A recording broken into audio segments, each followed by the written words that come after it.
The Druid is our first hybrid strength and intelligence class. That means he needs to have the ability to use spells and attacks.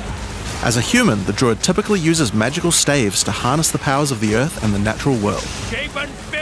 One of the first skills you will learn is the ability to create small volcanoes from the earth. This skill spits out balls of magma at your enemies, and will continue to do so for some time. While the volcano is active, turn into an animal and wade into melee range. Many of the skills you use as a human last for a significant period of time, giving you a good chance to turn into an animal and rage out.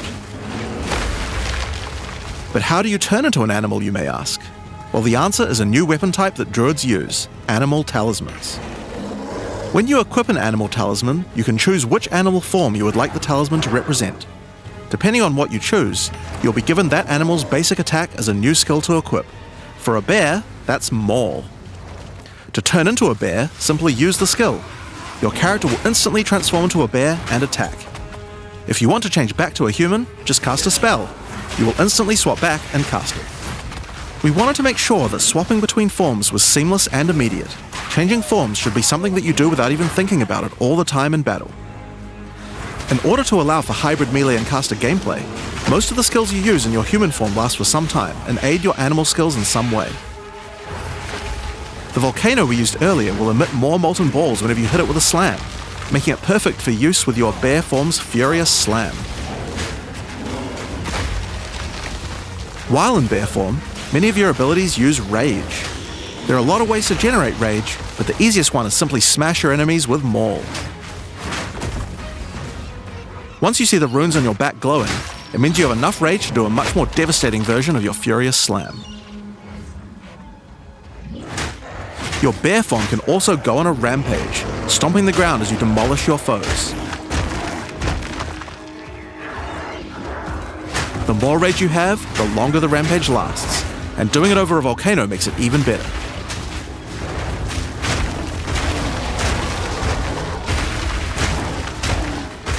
As you consume rage, your bear form will generate endurance charges, and these can be used with skills like Ferocious Roar.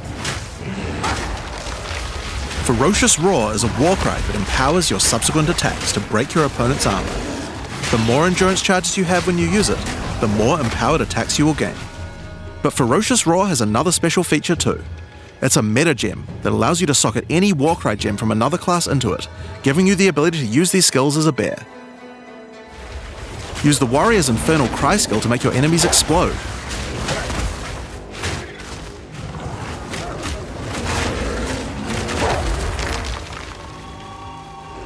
Or use Seismic Cry to stun your enemies and double up the number of slams you do.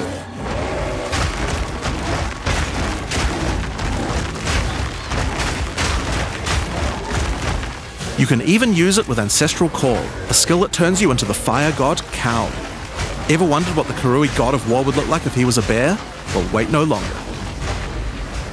Finally, build up enough rage and you can use one of the bear's ultimate abilities, Walking Calamity. This skill summons a storm of fire around you for some time, while generating even more rage to power your other abilities. A true bearpocalypse. Now the bear is known for being a slower and more lumbering animal, with slower attacks and heavy slams. But what if you want to turn into something a little more nimble? Well, let's check out the second animal form for the Druid, wolf form. For the wolf form, we wanted to go fast and furious. Even just the wolf's basic attack will leap forward and rake his foes.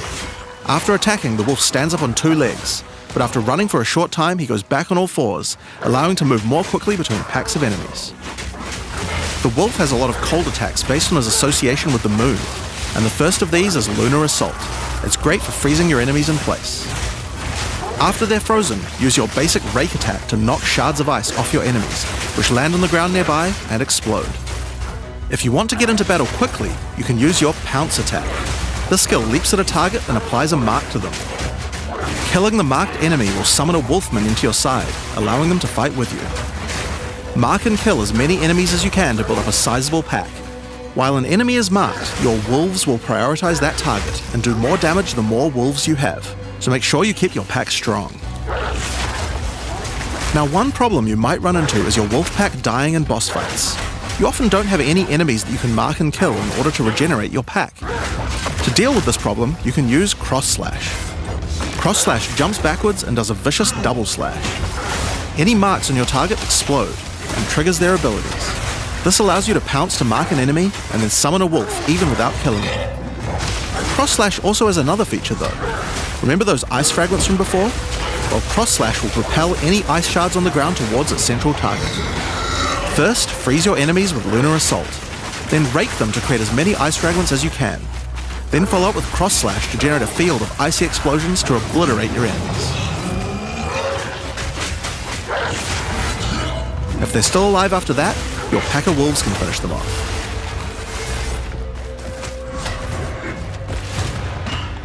Just like with the bear's raw skill earlier that allows you to use skills from other classes, Pounce is also a metagem that you can socket mark skills from other classes into. So for example, you might want to try adding Freezing Mark from the Monk to Pounce. After pouncing at an enemy, Cross Slash to explode the mark and gain extra cold damage for a time. The Wolf has many other ways to go all in on cold though. Using the Arctic Howl Warcry will allow you to add cold damage and chilled ground to any slam, while buffing your pack of wolves as well. You can also use it to freeze enemies that are close to being frozen, making it much faster to use your other combos. Finally, the wolf also has the ability to call down the power of the moon to transform into an Arctic werewolf with Lunar Blessing. In this form, you move and attack more quickly and deal extra cold damage. Consuming Rage will extend the duration of your Arctic wolf form, so you could try a hybrid bear and wolf build if you want to utilize the skill to its full effect.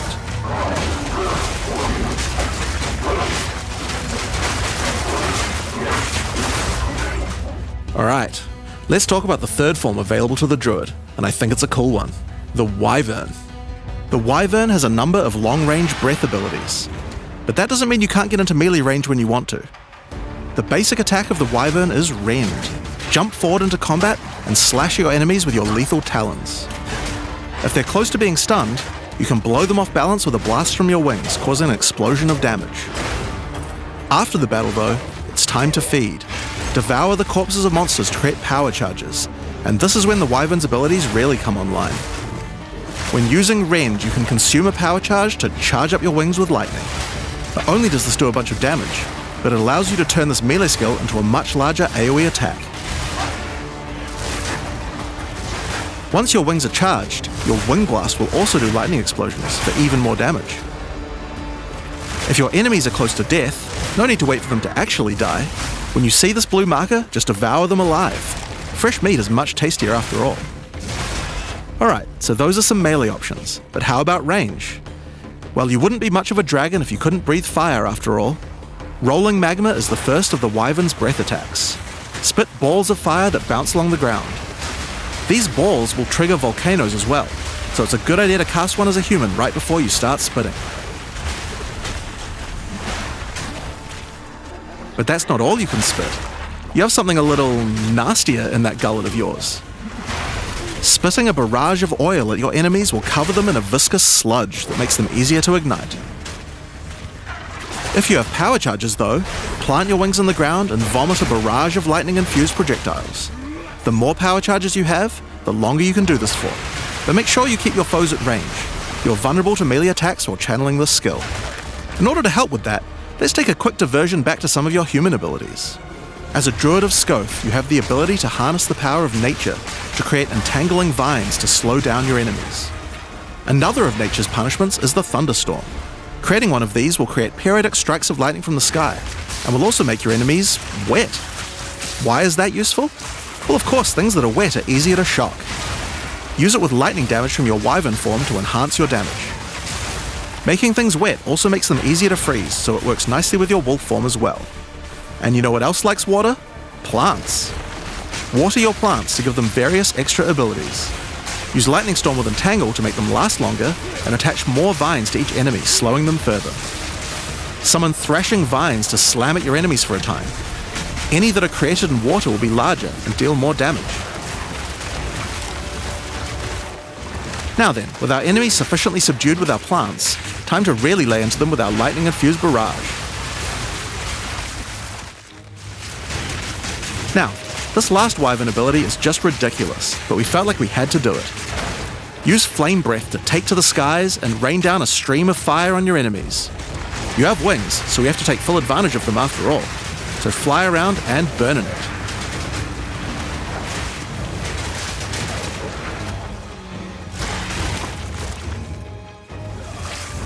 Now there are a few other skills we didn't cover, but there's one in particular that I think will open up a lot of builds: spell totems. Spell totems are meta gems that let you create a totem that will automatically cast any spell in the game for a time. In order to create one, you will need to spend 3 endurance or 3 power charges. You could use them to throw fireballs, summon comets, or shower the area in lightning. Really, the options are kind of endless.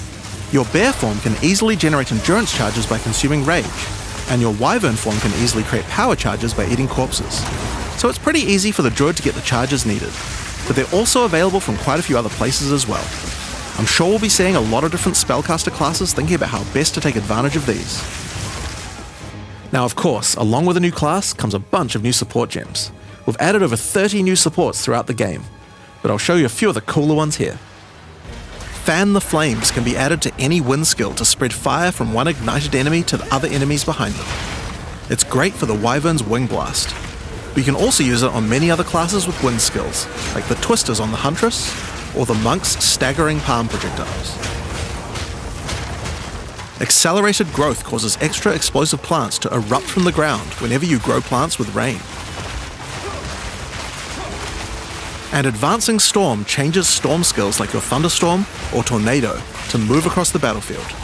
It's great for watering plants en masse, or to turn tornadoes into a real disaster by sucking up multiple ground effects as they travel along. And the Sorceress might like to use it with Firestorm as well. Echoing Cry causes your Warcry skills to echo. They will repeat a couple more times with a delay after you use them, giving you more empowered attacks. Use it for the Druid's animal form Warcries, or on the Warrior for a nice power boost. Grounding Shocks causes monsters you shock to turn into living Tesla coils, arcing lightning to nearby enemies.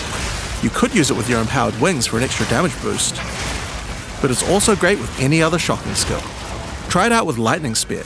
It obviously needed more AoE clear. There's a whole pile more, but we'll leave those for you to discover. Now with a new class comes new ascendancy classes. The Druid will have 2 options for now, with a third being released later. The first class is the Shaman. The Shaman channels nature's elemental fury and can harness rage as a spellcaster, unifying his animalistic and magical tendencies. By allocating Druidic Champion, you gain spell damage the angrier you are, and with Furious Wellspring you generate rage continuously and can spend it to empower your spells. With the knowledge of the Asmerian Magi, the Shaman can harness untapped power from runes and idols. After allocating Wisdom of the Magi, you will notice that all runes and idols have extra mods only available to the Shaman. These new mods unlock countless new possibilities for enhancing your build. You can also allocate Bringer of the Apocalypse, allowing you to become a walking natural disaster. After dealing enough elemental damage, storms of all elements rain around you, destroying all who would face nature's fury. There are other abilities for the Shaman, but I'll just show a few from each class for now. The other Druid ascendancy is the Oracle. The Oracle perfected the power of foresight and utilizes this in combat to gain massive advantage. When taking Fateful Vision, you will see visions of your future self using specific skills. If you decide to follow this path by using the skill yourself, it will do significantly more damage.